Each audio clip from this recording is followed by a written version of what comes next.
Hi. இன்னைக்கு வந்து முன்னாடி நான் இந்த மாதிரி ஒரு எந்த வீடியோவும் போட்டதில்லை. வீடியோ போடணும்னு ஏன் நினைக்கிறேன்னா, எனக்கும் ஒரு பொண்ணு இருக்குது. நீங்கள் இந்த கோயம்புத்தூரில் நடந்த விஷயத்தை பற்றி எல்லோரும் வீடியோ எல்லாமே பார்த்துருப்பீங்க. அதை பார்க்குறப்ப எனக்கே ரொம்ப எப்படி சொல்கிறது, என்ன சொல்கிறதுனே தெரியல.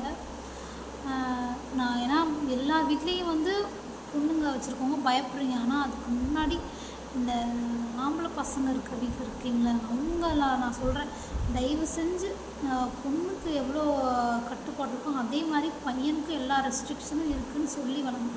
ஒரு பொண்ணை எப்படி ரெஸ்பெக்ட் பண்ணணும், ஃபஸ்ட்டு ஒரு பொண்ணை எப்படி பார்க்கணும், அதை ஃபஸ்ட்டு சொல்லி வளர்க்கணும்னு நான் நினைக்கிறேன். ஏன்னா முன்னாடிலாம் வந்து ஒரு பொம்பளை பிள்ளை பிறந்தா கள்ளிப்பால் ஊற்றி கொண்டுட்டு இருந்தாங்களே. இப்போ நான் நினைக்கிறேன், பொம்பளை பிள்ளை பிறந்தாலே பயமாக இருக்குது. ஐயோ, இந்த உலகத்தில் வந்து இந்த குழந்தைங்களை நம்ம எப்படி வளர்க்க போகிறோம். ஏன்னா எல்லா விஷயத்துக்கும் ஒரு தாய் தகப்பனால கூடவே போகவே முடியாது. சில ஒரு ஸ்டேஜ்க்கு அப்புறம் குழந்தைங்க வந்து தனியாக எல்லாத்தையும் ஃபேஸ் பண்ணுற சுச்சுவேஷன் வந்து தான் ஆகும்.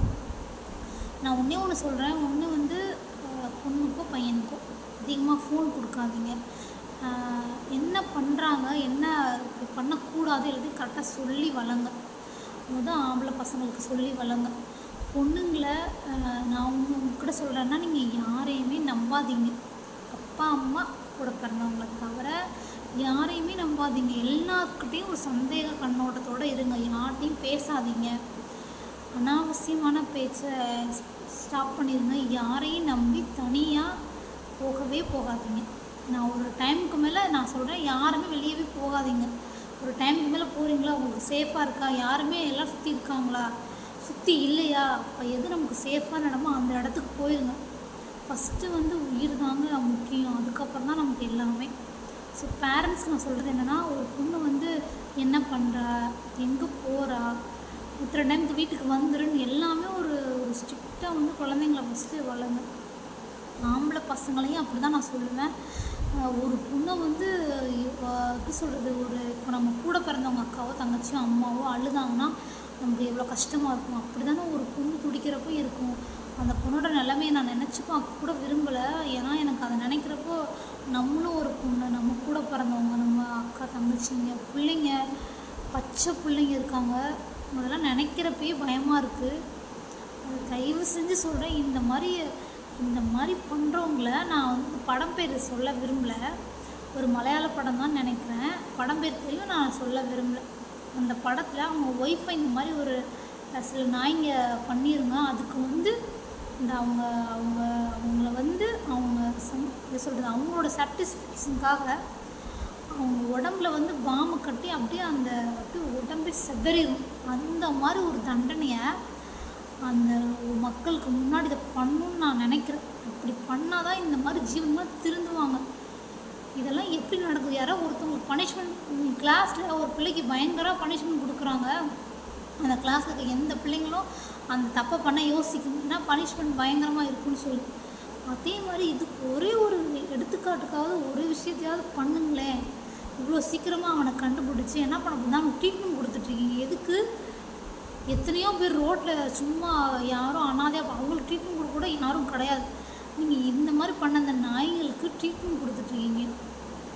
அவங்களாம் உயிரோடு இருக்கவே கூடாதுன்னு நான் நினைக்கிறேன். இந்த மாதிரி இருக்கவங்களாம் உயிரோடவே இருக்கவே கூடாது. உலகத்தில் வாழ தகுதியே இல்லாதவங்க அவங்கள நீங்கள் காப்பாற்றி எதுக்கு இந்த மாதிரி அவங்கள உடனே நீங்கள் சுட்டிருந்தீங்கன்னா அந்த ஷூட் பண்ண எல்லாத்தையும் தான் சாமியாக நினச்சிருப்பாங்க. ஏன்னா சாமி வந்து இறங்கி வந்து நம்ம முன்னாடி நிற்க போகிறது, தப்பு பண்ணவங்களை பனிஷ்மெண்ட் பண்ண போகிறது கிடையாது. இந்த மாதிரி யாராவது ஒருத்தவங்க மனுஷங்க மூலயமா தான் கடவுள் இருப்பாங்க. அந்த மாதிரி தான் நான் நினைக்கிறேன். நீங்கள் அவங்கள எல்லாத்தையுமே அப்படியே உங்கள் கண்ணில் எத்தனை புல்லட் இருக்கோ அத்தனை புல்லட்டையும் அவங்க மேலே இறக்கி நீங்கள் அவங்கள சாகடிச்சிருந்தீங்கன்னா நீங்கள் தான் கடவுளாக தெரிஞ்சிருப்பீங்க எல்லாத்தையும். இதை நீங்கள் பண்ணியிருந்தீங்கன்னா உங்களை பொறுத்தளவு உங்கள் என்ன வேணால் நினச்சிக்கலாம். ஆனால் எங்களை பொறுத்தளவு நீங்கள் கடவுளாக தெரிஞ்சுருப்பீங்க. காலில் சுட்டதுக்கு அவன் நெத்தி கண் ஒரு இடம் விடாமல் சுட்டு அவங்கள அப்படியே அந்த இடத்துல அத்தனை பேர் செத்துருந்தா நாங்கள் ரொம்ப நிம்மதியாக இருந்திருப்போம். இப்போ நீங்கள் அவங்க பொழைக்க வச்சு எங்களுக்கு ஏன்டா அவங்கள நீங்கள் காப்பாற்றுனீங்க மாதிரி தான் இருக்குது. அவங்களை எதுக்கு காப்பாற்றி என்ன பண்ண போகிறீங்க? ஜெயிலில் கொண்டு போய் போட்டுருவீங்க. அவன் ஜாலியாக தான் இருப்பான், நல்ல 3 நேரம் சாப்பிடுவான், நல்லா இதை நினச்சி வருத்தப்பட போகிற ஒருத்தவனாக இருந்தால் இந்த விஷயத்தை அவன் பண்ணியிருந்துருக்கவே மாட்டான்.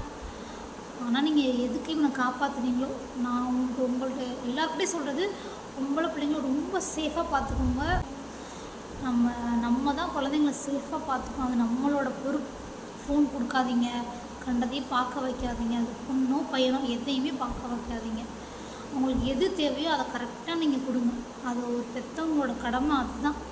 இப்போ அந்த பொண்ணு இந்த மாதிரி ஆனது காரணம் அவங்க அப்பா அம்மா வந்து அந்த பொண்ணு என்ன பண்ணுச்சு, ஏன் இந்த இடத்துக்கு போகிற அப்படின்னு ஒரு கேள்வி கேட்டிருந்தாங்கன்னா அந்த பொண்ணு தனியாக அந்த பையன் கூட போயிருக்க முடியாது. ஒரு 5 பேர் சேர்ந்து அந்த ஒரு பையனை வந்து அந்த ஒரு பையனால் ஃபேஸ் பண்ண முடியுமா? முடியவே முடியாது. படத்தில் வேணால் வந்து ஹீரோ வந்து ஃபைட் பண்ணி ஹீரோயினை காப்பாற்றலாம். ஆனால் இது பாசிபிள் அந்த உலகத்தில் கிடையவே கிடையாது. அதுதான் நல்லது. இப்போ நம்ம வாழ்ந்துட்டுருக்க உலகம் வந்து ரொம்ப ரொம்ப மோசமானது. இது ஒரு குழந்தைங்கள வந்து வளர்க்குறது ரொம்ப ரொம்ப பெரிய ஒரு இதுதான், ஒரு கஷ்டமான தான் எங்களுக்கெலாம். நானே என் பொண்ணு வந்து பஸ்ஸில் நானே நிறைய சொல்லுவேன் அவகிட்ட, பஸ்ஸில் யார்கிட்ட பேசக்கூடாது, யாரும் டச் பண்ணக்கூடாது. டெய்லியுமே நான் வந்து கேட்பேங்க. என் பொண்ணுக்கு ஃபோன் கொடுக்க மாட்டேன், டிவி பார்க்க மாட்டேன். அவன் வந்து அப்படியே ஃபீல் பண்ண பரவாயில்ல, வேண்டாம், தப்பான எண்ணத்தை கொடுக்கவே வேண்டாம். அவங்களுக்கு எது தேவையோ நான் வந்து குழந்தைங்க எல்லாம் டிவி பார்க்கணும், ஃபோன் பார்க்கணும் எல்லாம் விரும்புவாங்க. வேணாம், எது நல்லதோ அதை மட்டும் காட்டுங்க. பக்கத்துலேயே உட்காந்துருப்பேன் நான் வந்து. பார்க்குறேன், இது பார்க்குறியா, பார்த்து கொடுத்துட்டு போனேன், கொடுப்போம். டிவி போட்டேன்னா எனக்கே ஒரு நாள் அவளுக்கு பிடிச்ச படத்தை எதுவும் போட்டு கொடுப்போம், அவ்வளோதான். சினிமா பாட்டு, ஆடியோ மட்டும் தான் கேட்கணும், வீடியோ பார்க்க மாட்டேன். இதெல்லாம் ரெஸ்ட்ரிக்ஷன் தான். நான் வந்து குழந்தைய கஷ்டப்படுத்துகிறா மற்றவங்க அதை பற்றி எனக்கு கவலை இல்லை. என் பொண்ணு நல்லபடியாக இருக்கும். அவளை பொறுத்தளவு நான் தான் எல்லாமே. நல்லது கெட்டது சொல்லித்தரது எல்லாமே நான் தான். என் பொண்ணை நான் இப்படி தான் பார்த்துக்கிறேன். ரொம்ப கவனமாக பார்த்துக்கோங்க. அவங்க எல்லாத்தையும் சொல்லுங்கள். யாரையும் நம்பக்கூடாது.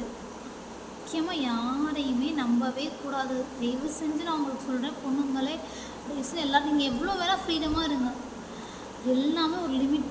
அதை தாண்டி போனால் இப்படி தான். அந்த பொண்ணோட நிலைமையை மட்டும் நினச்சி பார்த்துக்கோங்க. யாரோ ஒரு பொண்ணுக்கு நடந்திருக்கு, அதை நியூஸாக இந்த காதில் வாங்கி இந்த காதில் விட்டுறாதீங்க. எப்போ வேணால் யாருக்கு வேணால் என்ன வேணால் நடக்கலாம். நான் சொல்கிறேன், அந்த மாதிரி உலகத்தில் இருக்கும். வீடு தனியாக இருக்கீங்களா, லாக் பண்ணிட்டு இருங்க. யார் வேணும் கதவை திறக்காம முன்னாடியே கேளுங்க. அனாவசியமாக கதவை திறந்தோ யார்கிட்ட அனாவசியமாக பேசாதீங்க. நான் சொல்கிறேன், தயவு செஞ்சு உங்களோட சேஃப்டி உங்கள் கையில் தான் சொல்கிறேன், அவ்வளோதான். ஏன்னா அந்த பொண்ணோட நிலைமையை மட்டும் நினச்சி பாருங்கள். அதை நினச்சா கூட நம்மளால் வந்து நிம்மதியாக தூங்க கூட முடியாதுங்க. நான் அவ்வளோ சொல்கிறேன். தயவு செஞ்சு சொல்கிறேன், பொண்ணுங்களோ பசங்களோ ரொம்ப சேஃபாக குழந்தைங்க நல்லது கெட்டது எதுன்னு சொல்லி வளங்க. பொம்பளை பிள்ளைங்களுக்கு தான் நான் முக்கியமான சொல்கிறேன், யாரையும் நம்பி எங்கேயும் போகாதீங்க. நம்ம கூட இருக்கவங்க ஹீரோ கிடையாது, அதை நல்லா புரிஞ்சுக்கோங்க, சரியா? அது வந்து படம், இது வந்து ரியாலிட்டிக்குள்ளே இருங்க. உங்களோட என்ஜாய்மெண்ட்லாம் ஒரு லிமிட். நைட்டுக்கு மேலே ஒரு 9 o'clock மேலே எங்கேயுமே போகாதீங்க. என்ன பிரச்சனையாக என்ன ஒரு சுச்சுவேஷனும் வீட்டுக்கு வந்து சேர்ந்துருங்க. பொண்ணுங்க என்ன பண்ணுறாங்க, யார் கூட பேசுகிறாங்க, இது அவங்களுக்கு கரெக்டாக தப்பா எல்லாத்தையும் சொல்கிறது பேரண்ட்ஸ். அந்த 2 விஷயம் நடந்ததுக்கு காரணம் அந்த பசங்களை மோசமாக வளர்த்த அவங்க அப்பா அம்மாங்க. அந்த பொண்ணை வந்து என்ன பண்ணுதுன்னு தெரியாமல் அவ்வளோ லிபரலாக விட்டு அவங்க அப்பா அம்மா. இதுதான் அவங்க பண்ண பெரிய தப்பு.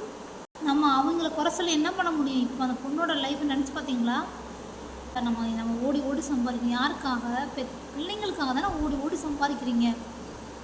இப்போ இப்படி ஒரு பொண்ணுக்கு நடந்தால் என்ன பண்ணுவீங்க? இதுக்கு சம்பாதிச்சு என்ன பிரயோஜனம்? இப்போ நீங்கள் கண்ணீர் விட்டு ஒவ்வொரு கண்ணீர் துளி வேஸ்ட்டு தான். அதுக்கு முன்னாடியே அந்த குழந்தை இங்கே போகக்கூடாது, இங்கே வரக்கூடாதுன்னு சொல்லி வளங்கன்னு தான் நான் சொல்கிறேன். இது ஒரு நியூஸாக நம்ம 10ஓட 11 கேட்டு இந்த நியூஸை அப்படியே ஆஃப் பண்ணிட்டு போயிடுவோம். இதே நினச்சி எத்தனை பேர் அந்த குடும்பத்தை தவிர வேறு யார் அதை நினச்சி உட்காந்து வருத்தப்படுவீங்க? அந்த பொண்ணால் இந்த விஷயத்தை மறக்க முடியுமா? அந்த பொண்ணோட பட்ட வேதனையை திரும்ப நம்மளால் சாக்ரிஃபைஸ் பண்ண முடியுமா? நான் ஒன்று சொல்கிறேன், இந்த கவர்மெண்ட்டுக்கு தயவு செஞ்சு இந்த மாதிரி தப்பு பண்ணுறவங்க ஒரு பனிஷ்மெண்ட் கொடுத்தா அதனால் இந்த உலகம் திருந்தோன்னா தயவு செஞ்சு அந்த மாதிரி மோசமான பனிஷ்மெண்ட்டை எல்லா மக்கள் முன்னாடி கொடுங்க. தப்பு பண்ணுறவங்க பயப்படணும். ஏன் தமிழ்நாட்டில் அந்த மாதிரி ஒரு சட்டம் இல்லைன்னு தான் நான் கேட்குறேன். தயவு செஞ்சு நான் சொல்கிறேன், அவங்க எத்தனை பேரோ அத்தனை பேருக்கும் பனிஷ்மெண்ட் ரொம்ப சிவியராக இருக்கணும். தயவு செஞ்சு சொல்கிறேன், பொம்பளை பிள்ளைங்களும் ஆம்பளை பிள்ளைங்களும் கவனமாக சொல்லி வளங்க. நன்றி.